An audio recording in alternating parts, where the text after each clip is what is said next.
Further to our story last week about that image from the opening ceremony of prominent gay and trans artists posing in what looked very much like Leonardo da Vinci's Last Supper, you may recall that we were discussing how the Olympics officials held a news conference and vehemently denied that the image was the Last Supper, but they said that it was representing the feast of the Greek god Dionysus.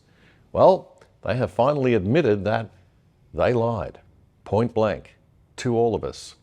Unable to keep the lie going, I guess, one of the main officials told the New York Post newspaper that yes, indeed, Thomas Joly, the artistic director of the opening ceremony, was in fact inspired by the Last Supper, one of the most sacred events in Christianity, and Da Vinci's painting being the most revered depiction of it. The New York Post quoted an Olympic spokesperson as saying, quote, "Thomas Joly took inspiration from Leonardo da Vinci's famous painting to create that setting," end quote. So they just lied. It didn't work, so then they admitted they lied, and okay, here we are. It's just like the UK government saying there's no two-tiered policing. It's just a point-blank lie. They'll repeat it enough times, hoping that the public will buy it, and if they don't buy it, they'll just say, yeah, okay, sorry, we lied. Anyhow, that didn't stop the Paris cops arresting some pretty harmless protesting Christians this week. A Christian organisation called Citizen Go, representing a petition signed by nearly 400,000 people, took to the streets of Paris with this bus. "Stop attacks on Christians," it read. Wow, scary stuff. Dangerous, dangerous ideology. Must be stomped out. Former Australian federal MP George Christensen, on his Nation First Substack page, says that instead of being heard, they were met with an appalling display of authoritarianism. The bus started its journey around Paris at 9 a.m, gaining a lot of attention and support, but by the afternoon, the French police surrounded the bus with armed officers.